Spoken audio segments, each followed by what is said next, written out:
You all know exactly who I am. Mike, they're coming for you. Right now, they're coming.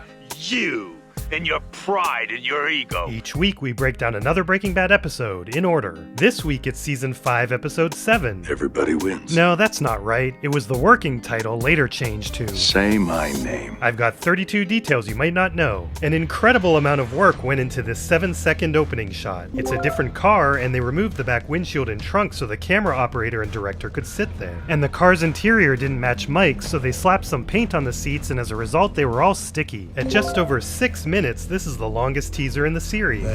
This is the third time Heisenberg's theme is used. It was also played when Walt met Gus in the desert and when he tried to sneak up on him at home. Your play, Walter.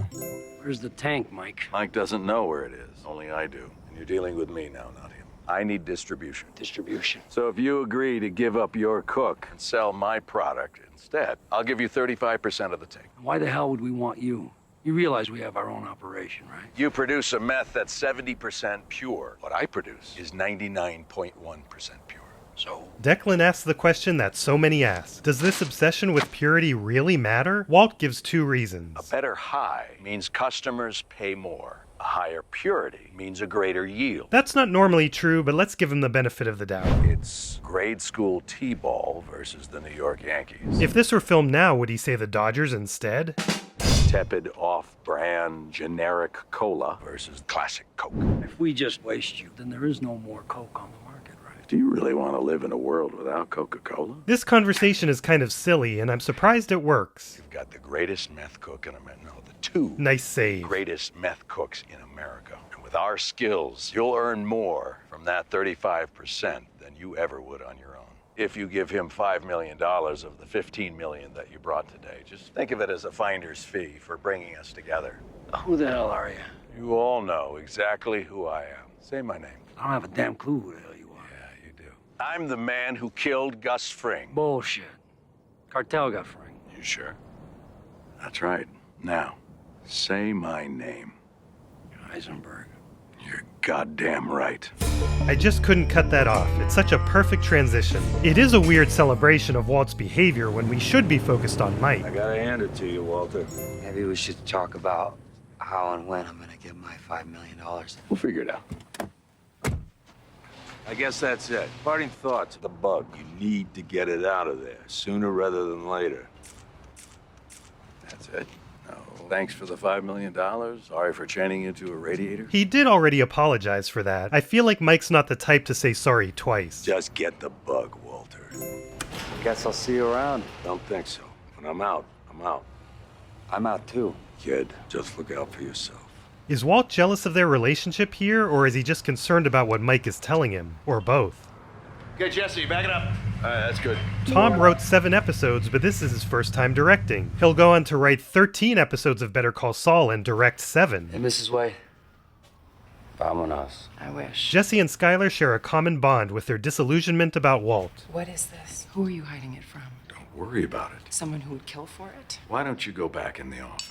Craddock Marine Bank is a nod to X-Files. It first appeared in this episode co-written by Vince, and he chose the name because his partner Holly is from the Craddock District in Virginia. Oh, what'd you bring me this time? Bacon banana cookies. Oh my God. This is Dorothy Yobbs, named after Tom Schnauz's grandma. I'm not sharing those. Bad office etiquette. I don't give a crap. They're mine. This vault is a set, and it's the repurposed evidence room for the magnet caper. This is normal that the bank's guard key is the same for all boxes in a vault. However, these locks must be opened with both keys simultaneously. At least Dorothy correctly unlocks the smaller hinge side lock on all boxes except the last one.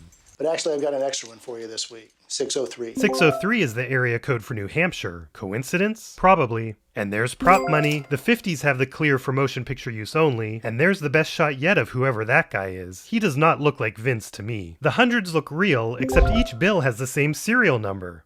This 50 is super weird looking, and they keep showing these same 2 stacks being dropped in each box, or at least the 50s also all have the same serial number. This safety deposit box didn't close, so they cut from one take to another, and curiously this neighboring box moved. Young Kaylee's gonna need a second safety deposit box if you decide to leave $1 more to her. I guess this is it for a while. Here's something truly bizarre I just discovered. This Buick Century, which seems to only make an appearance in this episode, has the same license plate as Kim's Mitsubishi Eclipse in Better Call Saul. The Ermintrout warrant just came. baby, now we're talking. We're gonna nail that son of a bitch. Jonathan's back was really hurting him, apparently from playing golf. No! Now we'll never know if Mike's laptop had a German calendar app. This hole is less than 4 feet deep, but these shots are filmed from one end of a 15-foot tube. In a deleted scene I'll show at the end, Mike also throws a live grenade and is mad when he realizes he was sold a dud. That's really the Sunport, but they put up a fake Wayfarer sign. Police, search warrant! This guy is a real DEA agent who is a consultant for the show. You can see where they removed Mike's house number. Maybe it makes sense, but Hank's limp instantly turns into a swagger. How's that restraining order working out for you? If you want me to read that, I'm gonna need my glasses. We'll zoom in for you, Mike. The judge that signed this search warrant is Paul Haig, who is also the staff writer for an article we'll see in Granite State. Paul doesn't appear in any Breaking Bad credits, but he's been on the crew of lots of movies, including in New Mexico, so he must have been involved. Mike's watching The Big Heat, a movie about a dead police officer, and this scene ends on a shot of Mike as a character says, But I found him. He was dead. They filmed them finding an already empty hidey hole, but it didn't make the cut. Walt's wearing the same style of Helly Hansen overalls that Gus wore in Box Cutter. Hey, perfect timing. If you can get going on that settling tank, that would be a huge help. Does he actually expect that to work? You know what we need to invest in is a power washer. This is why we just talk about all this. You know what I think we need to talk about? Cooking 100 pounds a week, not 50. Starting a new lab, a lab that you'll run. You deserve it. You're every bit as good as me. Although this looks like a desperate attempt to change Jesse's mind, I mentioned last week that Walt might have been planning this before Jesse said he was out, because that's the only way they could use all the methylamine in less than 2 years. I just want to get my money and get out. You want to squander that potential to do what? The compliments didn't work, so time to move to beratement. Look at you. What have you got in your life, huh? Nothing. Nobody. And who caused all that, Walt? Andrea, Jane, Combo, even the last straw with Jesse's parents, all can be traced back to Walt. Oh, wait, yes. Video games and go-karts. He does remember. How soon will you start using again? And he realized he went too far. Look, I am just as upset as you are. Really? I mean, I'm the one who's the father here. You and I have done things that are just as bad. Yeah. Now that we're in control, no one else gets hurt. You keep saying that, and it's bullshit every time. Jesse's proven right, even by the end of this episode. You just give me my money, and you and I, we're done. But isn't it filthy blood money? No. You shouldn't touch that dirty money. I'll save you from that, Jesse. It's not wrong to want it, and you can make 10 times, 20 times as much. You don't want to pay me. I don't care. I'm done. No, you're not. If you leave, you get nothing. Jesse! Budget for the current fiscal year for electronic surveillance is $1.5 million. You can hear him say ASAC Schrader, then Hank twice while he's in a daze. Hank. That's embarrassing. If ASAC Schrader can stay behind while everyone else clears out, you're not knocking down doors anymore, Bubba. Basic reports aren't being filed in a timely manner. Way too much time and money is being spent on the Frink case. It's one case out of dozens, and you don't play favorites with it just because it used to be yours. He's making good points. It's a reality check often ignored on TV. Everyone has budgets and can't go all out on every case, whether it's stolen baseball cards or loose ends of a drug bust. Their surveillance budget for Ermintrout is now zero. That says 24 year of service instead of years. We clear? Clear. We'll be in touch. I know at least one of you wasn't impressed by the second door in Hank's office, so how about this discovery I just made? It's the same door and wall from the conference room. Here's my smoking gun. In Madrigal, this artwork was there instead of the TV. Later in this episode, we see that part of Hank's office again, but now with that same picture. Remy wanted to catch up with you? No more following Ermintrout. It's not like the guy's going anywhere. He's not even bothering to throw our tails anymore. He's just living a boring old man life like he has nothing left to hide. None of Frink's crew's talking? Not giving an inch. Christ. They're the most loyal crew in history, or someone's still paying them off. 9 perps, all being represented by one lawyer. We found out more about the lawyer? You want me to start tailing a lawyer? Remy said we couldn't follow Ermintrout. He didn't say anything about anybody else. Do it. You're the boss. Boss man. No, not about ASAC. Shall we get started? Yeah, when I saw this, I was like, all right, Jesse's gonna die soon. Did you take chemistry in high school? No. Like that would have helped anyway. Look, Todd, I don't need you to be Antoine Lavoisier. He's considered the father of modern chemistry. Listen and apply yourself. Here we go. This song was originally going to be used in 1 minute for a Walt and Gale cooking montage that showed them butting heads. Recall that this was the episode with... This is chemistry. Degrees matter. It was cut for time and money, so we get it here instead. You're gonna like the little sticky, but you're gonna love the big sticky. We're still in 2009, but this sticky commercial first aired in 2012. complicated. It's gonna take me a few more times. Oh, yeah. It'll take a few more times. All that's left, I guess, is talk money. We can talk money once I get this right. Morning. Your balls of cake on a stick. Very nice. Thank you, Dan. Dorothy's vibe is off. She would normally be all over these, but Dan doesn't expect a thing. Hey. Hey. I just don't know what to do. I mean, what can I do? Such a mess. Yeah. Do you have any coffee? Maybe I can... Coffee, you bet, yeah. There's Vicky again. She's been with the show from the start as a Skylar stand-in. All right, here you go, buddy. Hey. He's gonna flip. He's willing to give us airman shots. We see this shot again in Better Call Saul.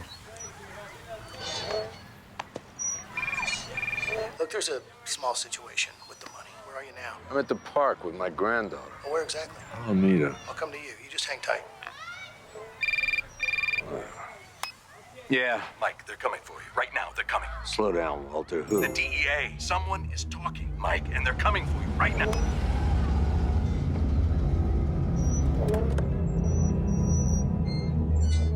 These words from Lydia are now pretty haunting. I can't just disappear. She has to know I didn't leave her. Promise, I don't disappear. Jonathan did tell the writers. I'd have never left her in the park. But you know what? I respect my writers. I respect my producers. I didn't go out there and pout. I went out. I did the scene. But it makes sense in a story. Why? Oh, I'm so glad we're getting rid of you. Oh, my God. I'm a little curious how he managed to escape. Maybe he used some of that teleportation we saw in Hazard Pay. How could Mike use that clown of a lawyer? He would have better luck with the law firm of Mollary and Shemp. That's a bit of an inside joke since Curly is the more famous third stooge. Why didn't Mike use Saul for this? He already chose Dan as the lawyer for the 9 guys, probably to distance himself and Jesse. I don't think it was a lack of trust in Saul, as he always seems to come through. Then again, Saul could never make these. If the DEA catches up with him and he flips... No way Mike would ever flip. But his 9 guys will. Whoa, it's him. I got a go bag at the airport. I need you to pick up that bag and get it to me as soon as possible. Jonathan said Mike's plan was to head to a small house he purchased long ago on the coast of Spain. But that mirrors the actor's own retirement plan, so I'm not sure if the writers agreed with him on this one. I can do it. No, Jesse. Jesus, I'll do it. The visible bills in this bag are real. They reshot this later because in the original shot you couldn't tell there was a gun in the bag. Does your heart sink like mine when you see the start of this scene? Hello, Walter. Before I hand this over, I need something from you. And what's that? The names of your 9 men. Why? You're never gonna pay him off. It affects me. It affects Jesse, too, and we deserve to know. The only thing left to do now is leave town. I just can't up and leave like you, Mike. I've got a family. I've got people who depend on me. Yeah, Mike wouldn't know anything about that. Goodbye, Walter. And goodbye, Walta counter. Sometimes they sounded like Walter, sometimes like Walta, but all 40 of them were special. How about you go on home, Walter? I'll get all of them, Walter.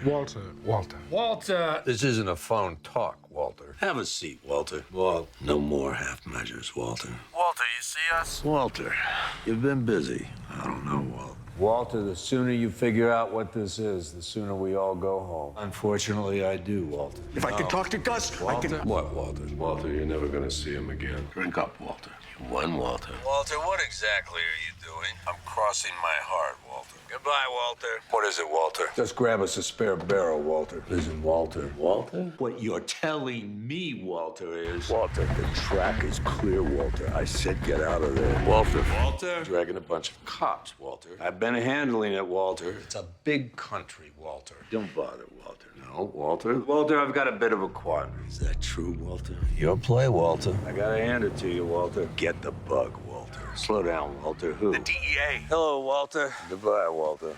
You're welcome. I'm sorry. What? All of this, falling apart like this, is on you. Wow. Oh, that's some kind of logic right there, Mike.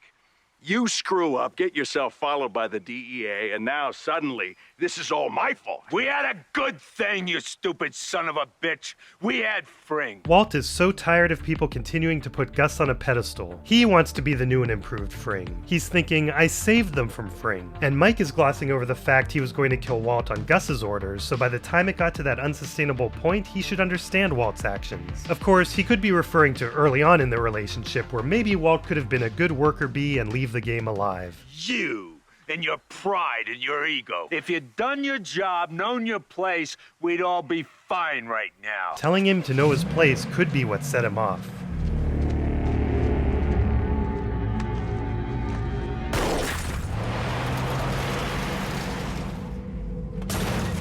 Here we can see the original shot with the actors and the separate shot of shooting the window that got mixed in.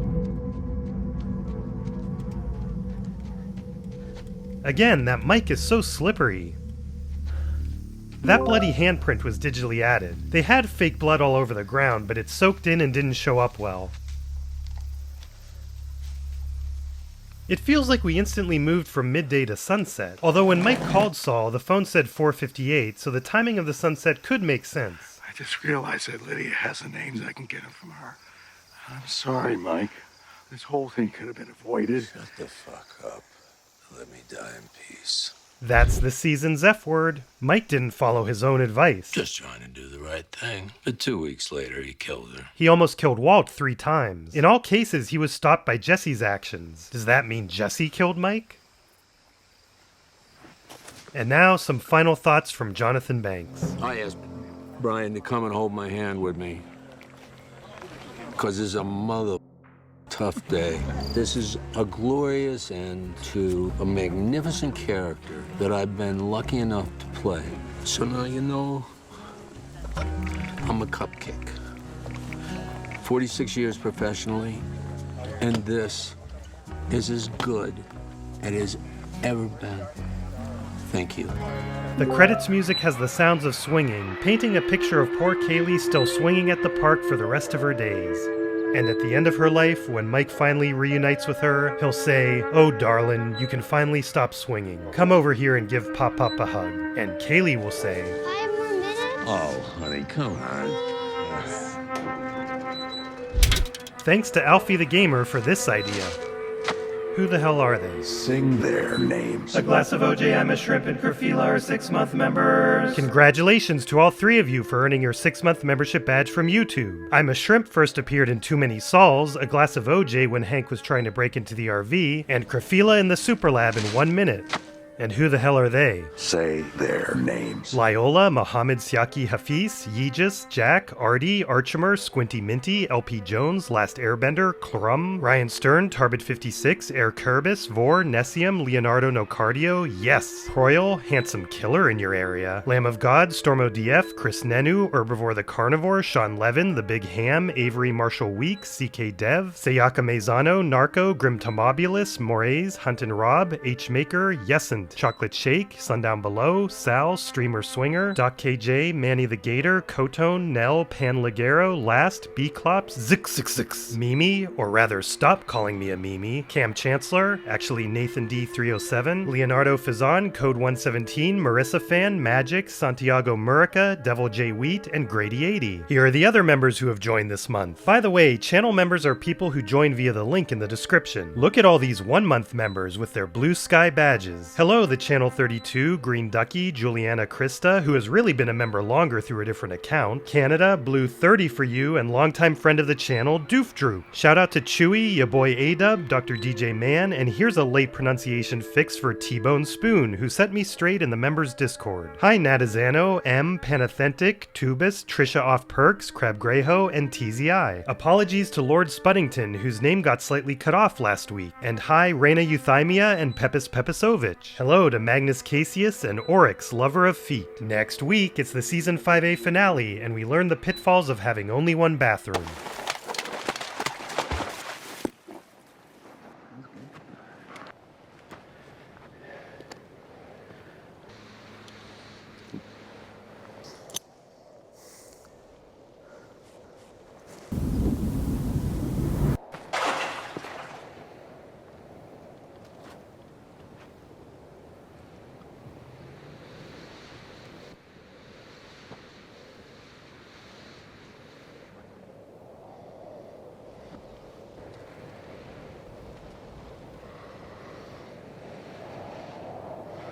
I'm gonna kill that guy.